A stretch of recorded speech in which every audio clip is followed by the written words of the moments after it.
Pues, bienvenidos a estos ambonios, un espacio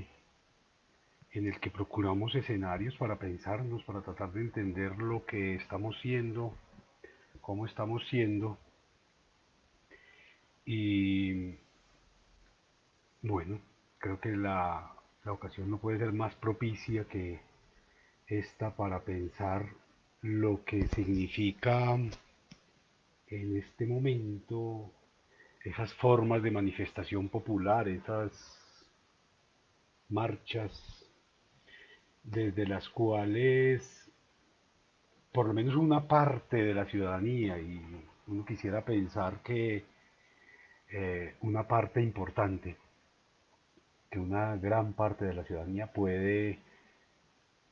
acercarse a poner de manifiesto su voz, su deseo, sus expectativas, eh, por escenarios más promisorios, más civiles, menos cargados de violencias y de agresividades. Yo tengo, tengo la convicción de que ninguno de los procesos de transformación social de los que hoy se disfruta, de los que se ha venido ufanando la modernidad, se han construido por la vía de lo político, del consenso, de la serena reflexión y de la llegada a acuerdos, sino que todo lo contrario se ha venido gestionando por la vía de las protestas, de las luchas sociales, de las reivindicaciones que lamentablemente, aunque ya es una especie de tradición, han comprometido sangre, han comprometido agresiones institucionales, agresiones policiales o militares, de una, digamos que, orientados por una clase política, orientados por una institución, por unas instituciones estatales o de gobierno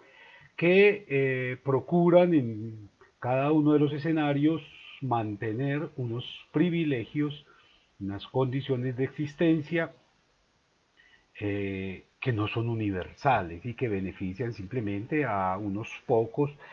a costa del trabajo, del sacrificio, del esfuerzo, de la dedicación de muchos,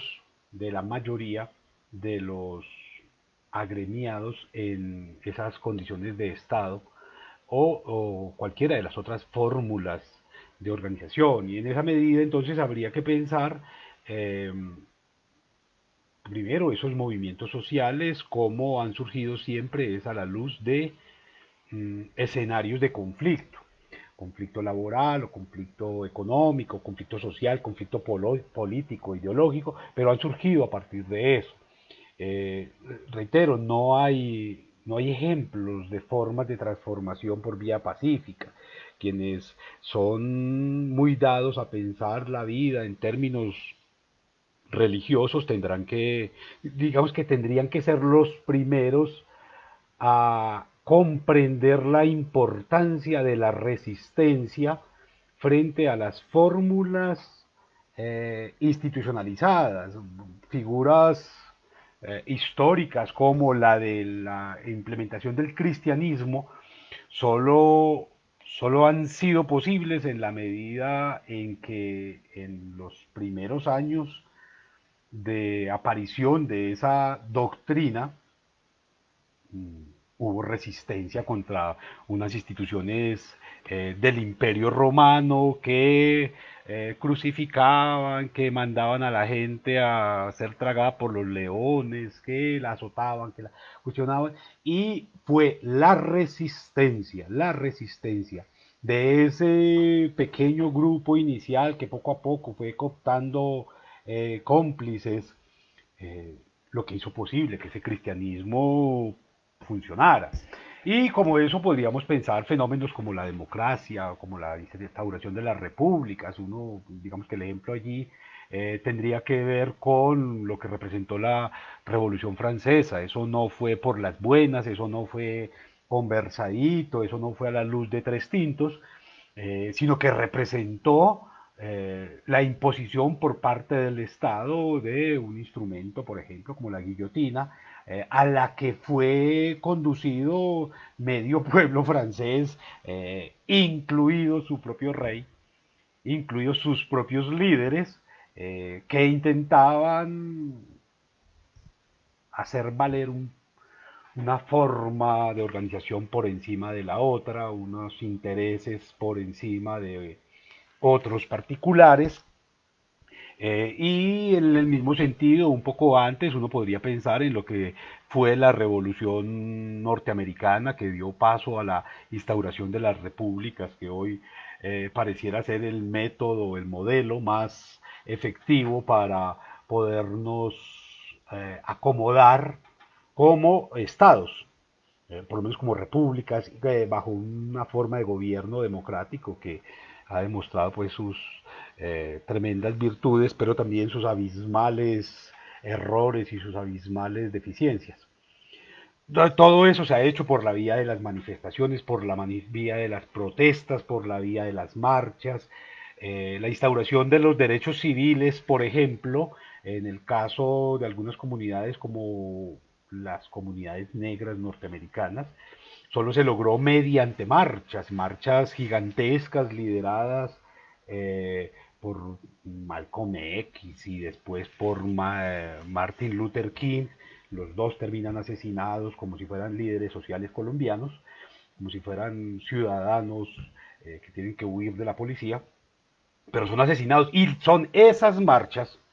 son esas manifestaciones masivas, esa salida a las calles a demandar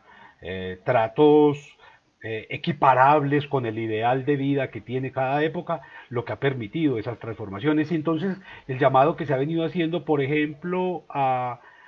salir a exigir que una cosa que parece tonta, pero que es absolutamente tremenda en esta finca que llaman Colombia, el derecho a la vida. ¿Cómo es posible que en poco menos de 7 meses se hayan cometido 62 masacres ya? 62 masacres. Yo quisiera conocer un solo estado en el que ha pasado eso. Y es terriblemente descorazonador pensar que somos el país a la vanguardia de la violación de derechos humanos, contra la integridad, contra la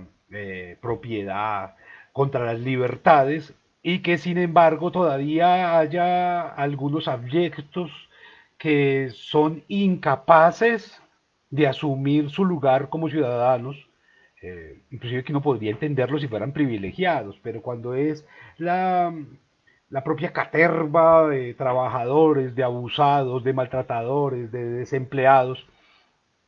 los que siguen defendiendo un statu quo en el que se violan los derechos, en el que se abusan de las comunidades, en el que se restringen las libertades, en el que se malbaratan los recursos públicos, cómo quedarse quieto, cómo quedarse callado, cómo no sentar una voz de protesta, cómo no escribir, cómo no decir, cómo no gritar, cómo no proponer allí. Claro, hay ejemplos que nos permiten, ejemplos históricos bien interesantes que nos permiten entender esto en dos dimensiones. Una, podríamos pensarla como muy propia, muy autóctona de esta tierra, eh, y es en la que los esclavos cuidan a los patrones. Hay una especie de actitud de perro que, sin importar el trato que le dé el amo, sale a defenderlo, sale a reivindicarlo, se siente orgulloso de pertenecer a su casa, de comer sus migajas, de llevar el collar que se le ha impuesto. Y es un poco lo que pasa aquí, cuando en este país, en este intento, este remedio de país, eh, eh, un desempleado sale a defender el Estado, sale a votar por este tipo de gobernantes, simplemente está defendiendo el garrote que lo golpea, el garrote que está asesinando, que está masacrando. Hace una semana quizás una comunidad indígena en un acto de orgullo propio, de reivindicación de su propia historia, se atrevió atentar orgullosamente y con todas las razones contra un pedazo de bronce que representaba el maltrato histórico de que habían sido víctimas. Y la ciudadanía en pleno, en lugar de apoyar, en lugar de respaldar, en lugar de aplaudir ese gesto de pundonor, de orgullo, de valía, de reconocimiento de su historia propia, salió a cuestionarla y a ofrecer recompensas como en una película del oeste por los culpables de tremenda ignominia contra el imperio español. Pero si están tan orgullosos de España, ¿por qué no se van para allá? A que los maltraten como latinos, como sudacas. Porque eso es lo que pasa cuando se van para allá. Entonces, hay un asunto allí que tendríamos que empezar a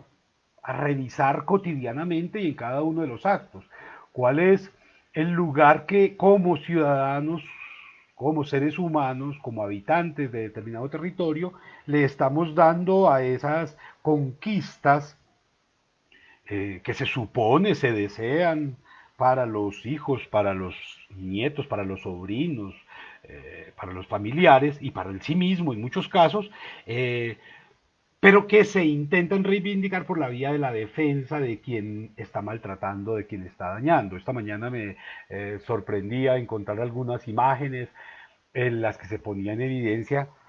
manifestaciones de algunos 3 o 4 gatos, no importa cuántos fueran, eh, en respaldo de una policía criminal. Una policía que va, asesina a un hombre de la peor manera. Ni siquiera los indígenas que fueron objeto de tantas vejaciones en momentos del proceso de reducción por parte de los españoles sufrieron muertes tan terribles, ¿cierto? La muerte generalmente, como la de un Atahualpa o como la de cualquiera de estos grandes líderes indígenas, era por la vía del garrote vil. Una muerte muy rápida, en últimas, dolorosa, por supuesto, eh, pero una muerte que comprometía la asfixia pronta. Aquí unos policías se encargaron de romper el cráneo de un ciudadano a golpes, de destrozarle el hígado, de destrozarle las costillas a golpes, de electrocutarlo públicamente y además publicitado por las redes sociales, eh, y luego salir a negar que lo hicieron. Hay un acto que me parece vandálico de la peor manera en términos institucionales porque además salieron a negarlo y a promocionar que este hombre en un acto de rebeldía se había golpeado y se había roto el cráneo 9 veces y se había destrozado el hígado y el riñón y las costillas contra las paredes de un CAI, de un centro de asesinato inmediato, eh, sin la intervención de los policías. No, la estatua que destruyeron, que derribaron los indígenas, nos mostraba a un Sebastián de Belalcázar que estaba posando su pie sobre la cabeza de un indígena al que acababa de decapitar. Es decir, él se promocionaba y ha sido promocionado históricamente como un asesino de indios, como un destructor de pueblos, como un reductor de culturas. Pero se ha hecho de frente, se ha mostrado de frente, se ha mostrado que el indígena era asesinado, vilipendiado, en la pintura y en la escultura lo podemos encontrar de manera frecuente, el indígena cargando en su lomo al español que no podía ensuciarse las botas o que no quería caminar o que estaba cansado y utilizaba como si fuera una bestia de carga a los aborígenes. Ese tipo de cosas se han hecho de frente. Pero esta institución uniformada que además cobra sueldos y pensiones y privilegios y exige que la lleven gratis en el bus y que no le cobren lo que compra o lo que toma de los mercados, ni siquiera tiene la hombría, la valentía, el valor civil de asumir sus actos de corrupción, sino que salen a disfrazarse con consignas idiotas como que no son todos, que son unos poquitos, cuando se ha visto, está grabado, está filmado, está cantado, contado, pintado, puesto en videos,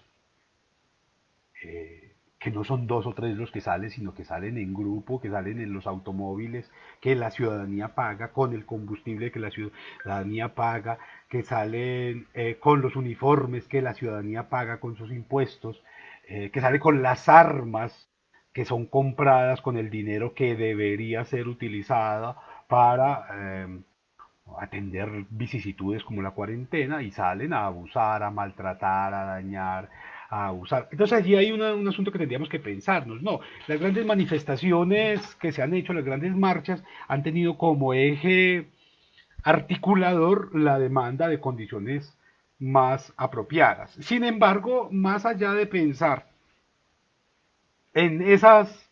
manifestaciones exitosas que, por ejemplo, lograron asuntos como que se trabajara solamente 8 horas o que se descansara los domingos y que si se trabajaba los domingos se les pagara a los obreros un sobresalario que podía equivaler al doble o al triple en algunas condiciones, que se tuviese vacaciones, seguridad social, que se tenga algunos tipos de acceso a formas de mejorar la calidad de vida y la condición de vida, no solamente del trabajador, sino de su familia, que se ve sacrificada además por los intensos horarios de los trabajadores. Más allá de eso, sería muy interesante pensar en las marchas, más allá de esas marchas del té o las marchas naranjas o las marchas de flores o la primavera de Praga, las marchas por los derechos civiles, las marchas del silencio que se han hecho en determinados momentos en distintos países para garantizar ser tomados en cuenta. Creo que habría que tener en cuenta también el otro lado, que pocos exploran y que resultaría muy importante hoy para tratar de entender esa actitud arrogante de quienes están siendo abusados, de quienes están siendo victimizados y sin embargo se sienten orgullosos de eso. Y serían las marchas que no se han hecho. Las marchas que han permitido la permanencia de escenarios de injusticia, de abuso, de daño colectivo, y que no se han hecho. Y a mí me encanta pensar, por ejemplo, en lo que representa la permanencia de la esclavitud, y no hay marchas en contra de la esclavitud realmente. Es decir, los esclavos no hicieron marchas para denunciar, hey, queremos una condición de libertad. Más bien hubo escenarios de reivindicación política que lo evitaron y habría que pensar un poco el lugar, por ejemplo, histórico de Haití, de los gobernantes de Haití, en el siglo XIX, de finales del siglo XVIII y comienzos del XIX, en ese intento por eliminar la esclavitud y cómo muchos de los esclavos se pusieron de parte del esclavista. ¿Cierto? Por algún interés, por deseo, por enamoramiento, por gusto, por autosatisfacción, pero se quedaron apoyando al amo. Y eso es bien tenaz pensarlo. No hay registrado en la historia una marcha que fuera en contra de la esclavitud. Grave. Grave porque justamente el hecho de que esa condición no haya sido denunciada inclusive por quienes la estaban padeciendo, quienes la estaban sufriendo, ha permitido que hoy, en pleno siglo XXI, en pleno septiembre de 2020, todavía los obreros sigan defendiendo al dueño de empresa que no les está pagando, sigan reivindicando la legitimidad de unas instituciones corruptas a las que se les caen los puentes, los túneles, los edificios, por hacerlos con materiales de mala calidad, con sobrecostos de más del 500%, que lo único valioso que tienen son placas conmemorativas de los corruptos ladrones que las están inaugurando, y que no prestan ningún servicio y a las que además para acceder hay que pagar peajes. Y hay quienes salen a defender eso todavía, hay quienes todavía en un país como este, con un combustible tan costoso, con unas obras tan perversamente diseñadas, tan intencionadamente ubicadas para beneficiar a los dueños del poder y no a las comunidades, a los campesinos o a los productores, están defendiendo ese tipo de instituciones. Entonces, allí tendríamos que pensar que esa ausencia de referentes históricos para la defensa de proyectos socialmente necesarios permite que todavía hoy, en plena época de la inteligencia artificial y de las super tecnologías y de las formas de comunicación globales, sigan defendiendo órdenes que son totalmente feudales. Entonces ahí hay un asunto que es grave en términos negativos por esa parte, pero también habría que pensar en esas otras ya fórmulas que desde el poder se han venido constituyendo para evitar que sucedan las marchas, para que evitar que se ponga de manifiesto el descontento popular. Ya en muchos países ha sucedido, desde Europa ha sido maestro en ese tipo de estrategias. Los regímenes de ultraderecha sobre todo, lo primero que hacen es cooptar los medios masivos de comunicación eh, para a través de ellos vender una idea que reprima o que suprima el deseo de protesta. Entonces lo primero que se va a hacer, y esto ha sucedido en los regímenes, uno lo puede pensar para el caso de Italia, o para el caso de la España franquista, para el caso de la Alemania nacionalsocialista, aunque también aplica para el caso soviético, por supuesto, y para el caso polaco, y para el caso austriaco, uno lo puede empezar a identificar allí. Se desarrollan fórmulas a través de las cuales se les vende una especie de paraísos de pan, paraísos de pega de arroz, de cucayo, a los ciudadanos eh, condiciones que los llenen de ilusión y con ellas se evite, se evite la protesta. Lo importante es que allí, en el caso europeo por lo menos, esos paraísos de Cucayo, esas ilusiones, están sustentadas en condiciones reales de bienestar. Es decir, usted va a tener que trabajar y va a tener que trabajar en unas condiciones en las que va a tener unos salarios, unos descansos, eh, cosas reales, tangibles, y si usted trabaja muy juicioso, entonces su hijo va a poder estudiar y va a tener un futuro mejor que el suyo. Y ha sido muy efectivo, por supuesto, cuando uno revisa las distintas marchas y manifestaciones que se intentaron y que se lograron acallar en algunos casos, en países como Europa, como Francia, como Italia, como España, funcionó. Y la gente se dedicó a trabajar y trabajó como mula, tratando de que la siguiente generación tuviera mejores condiciones y en muchos casos lo lograron. Las siguientes generaciones pudieron acceder a más educación, a más bienestar, a más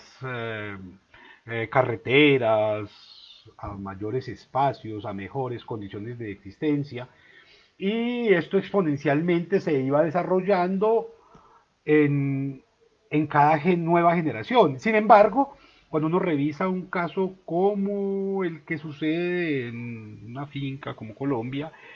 cada vez las condiciones son más deplorables, las promesas más insostenibles, pero también cada vez más la ignorancia eh, logra hacer que esas promesas sigan manteniéndose allí. Inclusive yo no he estado en estos días haciendo un rastreo documental tratando de encontrar algún país que votara, por ejemplo, por una disposición como vamos a hacer trizas la paz. Y no hay otro ejemplo. No hay otro ejemplo. Un país que se está desangrando desde la década del 30, del siglo pasado, de hace casi 100 años, en guerras, en guerrillas, y que primero niega esa condición, aunque los muertos están ahí. Un país que ha estado en constante conflicto armado, inicialmente con dos bandos políticos, luego con unas terceras fuerzas que intentaban aparecer y posteriormente ya con grupos organizados en forma de guerrillas, en forma de paramilitares, en forma de bandas armadas, pero no ha parado de matarse, no ha parado el registro de muertes. eh, y es un país que sigue demandando guerra, sigue apoyando en las elecciones, por ejemplo, el no a la paz. Pero todos los días en las cafeterías, en las calles, en los bares, en los restaurantes, eh, los ciudadanos discuten, abogan y desean, discursivamente por lo menos, proyectos de paz. Cuando llega el momento de ir a votar, votan por quien ofrece la guerra. Cuando llega el momento de ir a votar, votan por la eliminación del proceso de paz, votan por la muerte de campesinos, por la muerte de líderes sociales, por la muerte de comunidades indígenas, por la muerte de comunidades afro, votan por la muerte a toda hora. Eh, al día de hoy son, como lo dije, señalé en un momento, 61 masacres en un año y no hay un solo país que tenga eso. En este momento ni los países más aberrantes en las peores guerras, peores conflictos, pueden mostrar eso. En este momento no hay otro país sobre la faz de la Tierra que esté deforestando tantos bosques, tantas montañas y tanta selva como lo está haciendo este. Y la gente sigue comprando chococonos como si nada y utilizando productos contaminantes y deseando casas de interés social en la que no tienen ni siquiera el proyecto de vida. Entonces allí habría otra vez que volver a intentar reflexionar sobre las marchas que no se han hecho, las demandas que no se hacen y el por qué no se hacen, ¿cierto? ¿Por qué no se hace una marcha en contra del bipartidismo en un país cargado de diversidades en las que los partidos políticos, por ejemplo, no han representado jamás a las regiones, no han representado jamás los intereses de los distintos pueblos, sino que centran su atención en un modelo que además siguen defendiendo, que es el centralismo, a que le interesan únicamente, y además lo dicen con descaro total en los medios de comunicación, les interesan las principales ciudades. Y eso quiere decir tres o cuatro ciudades de un país que tiene más de 1.125 municipios. Solamente interesan tres o cuatro, porque en esas tres o cuatro tienen fincados sus puntos de encuentro y sus lugares de diversión los cuatro o cinco familias corruptas que gobiernan o que se juegan por lo menos a gobernar eh, todo el territorio. Pero ni siquiera en el colegio pensamos en la geografía extensa que tenemos, en las posibilidades maravillosas de, de aprovechar esos territorios para conocerlos, para fundar a través de ello fórmulas de mejor vivir, para admirarnos, para maravillarnos con sus diferencias, sino que los anulamos simplemente porque desde una ciudad absurda como Bogotá, desde una ciudad tan mezquina como Medellín, o tan abrumada por las injusticias como Cali, se dicta que hay que desconocerlos, que hay que apagarlos, que hay que apalearlos, que hay que asesinarlos. Hoy se ha vuelto muy complicado entrar desprevenidamente a las redes sociales, por ejemplo, y no encontrar videos en los cuales se está masacrando a un pueblo y los asesinos que están cometiendo el crimen sonríen y salen a tomar tinto en el café de la esquina, a tomarse una gaseosa, a tomarse una cerveza para calmar el cansancio. Y la sociedad, los medios en general, sobre todo los medios de comunicación, los aplauden, los convierten en una especie de héroes. Convertir en héroe, por ejemplo, a un criminal paramilitar que ha pasado tantas veces en nuestra historia, habría que pensar un poco en los Mancusos, en los Castaños, Fideles y Carlos y cada uno de los de esa familia, cómo son hoy el referente de acción y de progreso para tantos ciudadanos, cómo hay ciudades que les rinden un culto, una pleitesía y desean que los niños cuando grandes sigan ese mismo camino, un camino que está hecho a punta de sangre de campesinos. Difícilmente hoy un ciudadano aspiraría a que su hijo sea obrero, sea campesino, y en cambio sí está deseando, pregonando la necesidad de que se convierta en una especie de afortunado que corona un viaje, que logra hacer una vuelta y que a partir de esa o se gana el baloto o se convierte en testaferro de y que a partir de ese acto puede resolver su existencia ya sin tener que trabajar, porque el trabajo es un asunto negativo, vedado, que hay que evitar. Entonces allí tendríamos que empezar a entendernos como seres humanos, una sociedad que haga ese tipo de elecciones, eh, pues difícilmente podrá aspirar a tener condiciones de vida globalizadas o generalizadas por lo menos, eh, como que atiendan a los ideales de sociedades en el marco del derecho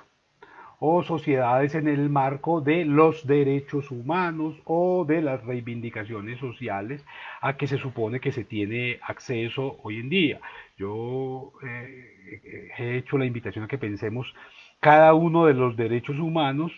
cómo funciona en este territorio, o en estos territorios más bien, que se agrupan bajo una bandera hecha de sangre. Eh, y aquí no hay ni derecho a la vida, ni a la libertad de expresión, ni derecho de asociación, porque la policía lo tiene restringido, porque la alcaldesa de Bogotá se pone del lado de los asesinos y no de los ciudadanos, a pesar de que son los ciudadanos los que ponen los muertos y después van y se arrodillan ante el policía y van y le pintan el CAI y van y juzgan y cuestionan y odian al papá de Dylan o a los padres o a los hijos del abogado recién asesinado o de los otros 13 o 14 ciudadanos asesinados de la peor manera por la policía y por los cuales nadie va a presentar excusas,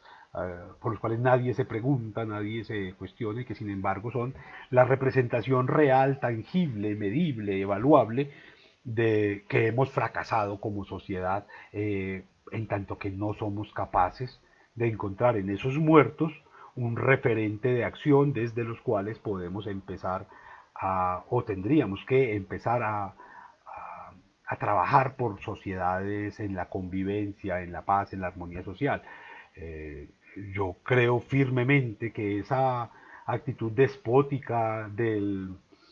nacionalsocialismo, por ejemplo,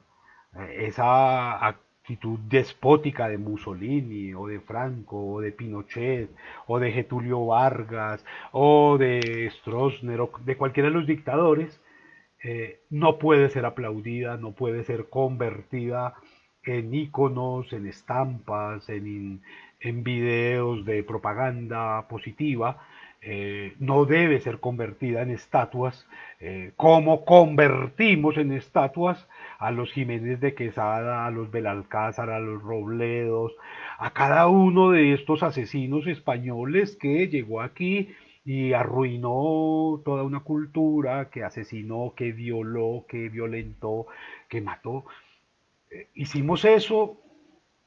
en contra de lo que comemos a diario, en contra de lo que vemos a diario, de estos indígenas sobrevivientes, de estos pueblos que se supone que deberían ser la riqueza, según lo nombra la Constitución, cuando señala que somos pluriétnicos y multiculturales y que habría que respetar esas tradiciones. Eh, si esa Constitución fuera cierta, nadie estaría quejándose porque tumbaron una estatua de un asesino, sino que estaríamos todos elogiando y aplaudiendo la actitud valerosa de esos indígenas que por fin abrieron los ojos frente a unos escenarios que simbólicamente los estaban cada vez que pasaban por allí, poniendo en el lugar de las víctimas por el simple hecho de ser indígenas. Eh, yo sí quisiera en algún momento ver que las manifestaciones aquí entonces en defensa de estos criminales y de estos corruptos y de esas manifestaciones que se hacen en las urnas y también las que se hacen en las calles y en los parques estuvieran enarboladas por ciudadanos blancos de 1,80 con ojos azules o verdes, largas cabelleras rubias, eh, y quizás montados en los mejores vehículos y ostentando los más grandes títulos. Pero me parece muy extraño que esas manifestaciones justamente las estén haciendo mestizos, zambos, mulatos, tercerones, cuarterones, negros, indígenas, eh, salto atrás, en el aire, todas esas categorías étnicas que se han venido inventando a partir del racionalismo para demandar la impureza de determinadas razas o de determinados grupos humanos, ellos son los que van allá y van a defender justamente a quien los está golpeando, robando, masacrando. ¿Cómo es posible? 61 masacres en lo que va corrido de este año. Y todavía no ha habido una carta, un memorando, una denuncia pública por parte de las universidades, que se supone que son las que generan pensamiento. Todavía no ha habido una sola reclamación institucional de las corporaciones, de las asociaciones de educación, de religión, de cultura, para demandar que quien esté oficiando, sería muy difícil encontrar quién es el que oficia el poder en este país, eh, por lo menos de frente, para que cumpla con su labor de defender la vida, honra y bienes, de defender a todos los que viven en este pedazo de tierra sin importar la nacionalidad, sin importar el color de la piel. No ha habido una sola universidad que le mande una carta diciendo, oiga, por favor, cumpla. Los colectivos de abogados, que se supone que son los que sustentan un Estado social de derecho, no se han parado nunca frente a las instituciones, por ejemplo, de justicia, fiscalía, la Contraloría de control, la Procuraduría, a decir, oiga, cumplan con su labor, sino que aquí cada uno ha buscado más bien esconderse para debajo de la ruana que no utilizan, sacar la mejor tajada de toda esta condición y generar las condiciones para apuñalar al que pase por el lado. Esa figura del sicariato sigue siendo aquí absolutamente legítima. Entonces, yo sí creo que habría que pensar las marchas que nos han hecho. Una marcha por reivindicar, por ejemplo, a estas mujeres que cumplen con las funciones que el Estado no ha sido capaz de cumplir en la garantía de los derechos de los niños, ¿cierto? A través de guarderías populares. Eso no pasa. Vienen y nos dicen con pruebas además que a los niños se les está educando con carne de burro y de caballo y nadie sale a protestar. No hay Contraloría, no hay Procuraduría, no hay Fiscalía que haga investigaciones y que presente sanciones y que le muestre al país una, una actitud ejemplarizante que impida que eso vuelva a suceder. Venimos de unos tamales a 50.000 y de huevos a 20.000 y de libras de arroz a 100.000 y todo eso vuelve a pasar simplemente porque nadie quiere asumir su lugar, nadie quiere asumir la tarea, el rol necesario de garante de derechos, de garante de posibilidades. Y entonces allí tendríamos que pensar también en quiénes son los que están oponiéndose a las marchas hoy o quienes están pidiendo que las marchas tienen que ser pacíficas, como si cualquiera de las marchas que ha logrado, yo no, quizás la única marcha realmente pacífica que uno logra que haya tenido algún tipo de resultado y eso por el tipo de filosofía del momento fue la de la independencia de la India o las marchas de la que estaban encabezadas por el gran idealista de la no violencia, Gandhi. Pero en otro momento y contra un Estado absolutamente arrogante como en ese momento era bueno, hoy lo sigue siendo, el Estado inglés, se generaron transformaciones sin necesidad de que los manifestantes utilizaran la violencia, pero tuvieron que estar dispuestos a dar la pelea con inteligencia, con fuerza, con constancia, y no cada 9 meses. La anterior marcha fue también un 21 de noviembre. ¿Y quién le va a prestar atención a una marcha que sucede casi que cada 9 meses, de cada 10 meses, en un estado en el que diariamente hay una masacre, diariamente hay un asesinato, diariamente hay un acto de corrupción develado, diariamente hay una prueba más de la ilegitimidad del gobierno, y los ciudadanos salen cada 10 meses, un ratico y por la tarde solamente, porque tengo que ir a hacer una vuelta, a presentar su voz de protesta? No hay posibilidades de transformación así. Las voces de protesta tienen que ser constantes, tienen que ser demandantes. Uno no puede pretender que cambie el mundo si como el cometa Halley, cada 70 años está apareciendo a, a poner de manifestación su presencia, su existencia o sus posibilidades. No, yo creo que las marchas en ese sentido son necesarias, son imperiosas, son urgentes, y no tendrían por qué estar sujetas a la voluntad política de tres o cuatro que hoy seguramente, mientras la ciudadanía está marchando, ellos están metidos en una sala de cine, viendo un concierto, jugando Xbox o bañándose en una piscina, para llegar en la noche a que algún funcionario de tercera o de cuarta les presente un informe bastante somero de lo que pudo haber pasado y continuar mientras tanto. No, no hay que olvidar que cada vez que se ha presentado uno de estos actos que ha generado escándalo, ha logrado relevancia social en los medios de comunicación simplemente para, a través de ese escándalo, tapar, cubrir o encubrir más bien la realización de un acto ilegal mucho más alto. Y entonces, cada vez que se ha intentado jugar con una noticia es porque en el Congreso se está aprobando una ley que beneficia a los corruptos, a los presidiarios de primera categoría, no a los de cuarta ni quinta, no al ladronzuelo ni al ciudadano, sino al narcoterrorista, al narcoparamilitar, al dueño de fincas, al que sea más ubérrimo de todos, lo están protegiendo a través de escándalos, cortina de humo, desde los cuales es imposible que el ciudadano asuma una actitud crítica real de verdad. No, esto que está pasando simplemente es un juego de protagonismo. Si las marchas no se van a hacer todos los días hasta que se logre un cambio, no se va a lograr ningún cambio porque es muy cómodo marchar hoy y mañana quedarse viendo televisión, viendo películas, yendo al parque y olvidándose de lo que pudo haber pasado. O sea, cómo una sociedad olvida que durante toda una semana en la ciudad capital